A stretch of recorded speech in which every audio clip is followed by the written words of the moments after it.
Bonjour Maria Esteban. Bonjour. Donc nous sommes à l'ICM à Rio.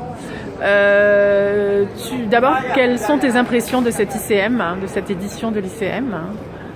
C'est un congrès très très bien organisé. Il y a beaucoup de belles conférences. De mon point de vue, ça ne couvre pas vraiment tous les spectres des mathématiques. Par rapport aux mathématiques appliquées, comme d'habitude, il n'y en a pas beaucoup.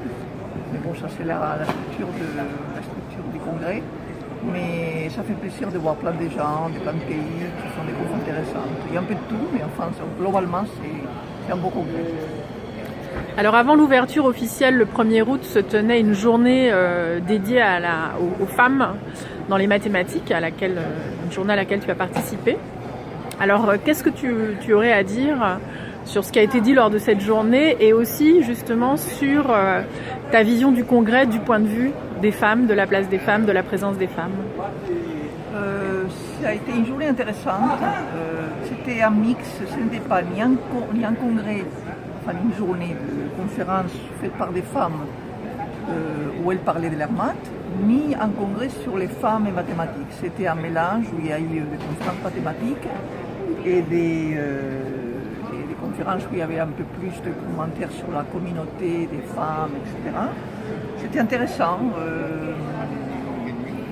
Il y a un peu de tout. Il y a des moments qui étaient un peu mythinesques, où il y a un peu tout ça. Il y a des confs intéressantes. Il y a un film très beau sur le parcours des 3 femmes mathématiciennes. Donc, il y a des beaux moments et c'était intéressant. D'accord. Alors, sur les femmes et les mathématiques, là, on a eu un congrès avec un certain nombre de prix décernés. Il n'y a aucune femme. Non, il n'y a aucune femme. C'est pas le seul problème qu'il n'y a aucune femme, c'est qu'il y a une distribution thématique très étrange. Des fois, il y a quand même 3 qui sont autour de la géométrie algébrique et seulement un analyste. Il y a beaucoup de gens qui sont vraiment surpris et pas très contents, moi-même. Donc le seul problème, c'est pas qu'il y a des femmes, c'est que vraiment la distribution des choix. Enfin, les gens qui ont une médaille Fields, c'est la mathématicienne, donc il n'y a rien à dire. Mais quand même, les choix est un peu bizarre. Et d'autant plus que cette fois-ci, il y avait une mathématicienne qui a obtenu un résultat spectaculaire il n'y a pas très longtemps. Il y a beaucoup de gens qui disaient qu'elle aurait la médaille Fields parce qu'il n'y en a pas beaucoup. Et que quand il y en a une qui a fait vraiment quelque chose d'excellent, ça aurait paru naturel de la choisir. Et on a eu la mauvaise surprise de ne pas la voir parmi les 4 médaillés Fields. Donc c'est une déception.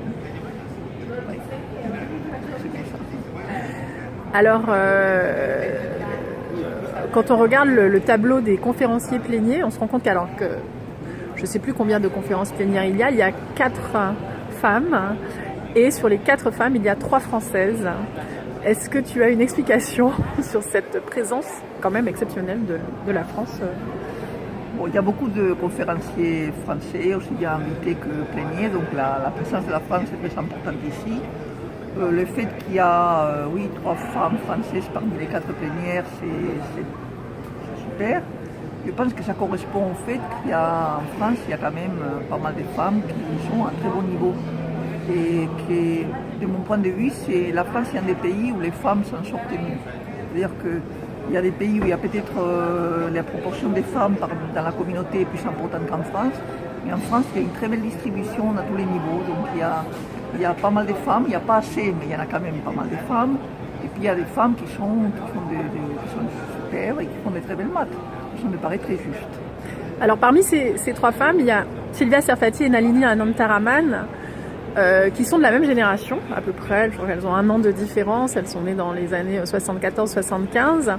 Il y a d'autres mathématiciennes françaises exceptionnelles, je pense à Laure Saint-Raymond, à Isabelle Gallagher, qui semblent appartenir à cette génération. Est-ce qu'il y a eu une espèce de génération comme ça, d'années particulièrement fécondes, où il y a eu des filles qui se sont distinguées, et est-ce qu'après ça continue, ou est-ce que ça a été une espèce de point un peu exceptionnel cette année 74-75?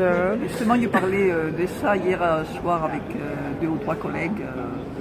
Ils me disaient, est-ce que tu vois la relève? Alors c'est vrai que là, il y a eu un pic, je pense qu'il y a eu un truc spectaculaire de femmes à plus haut niveau.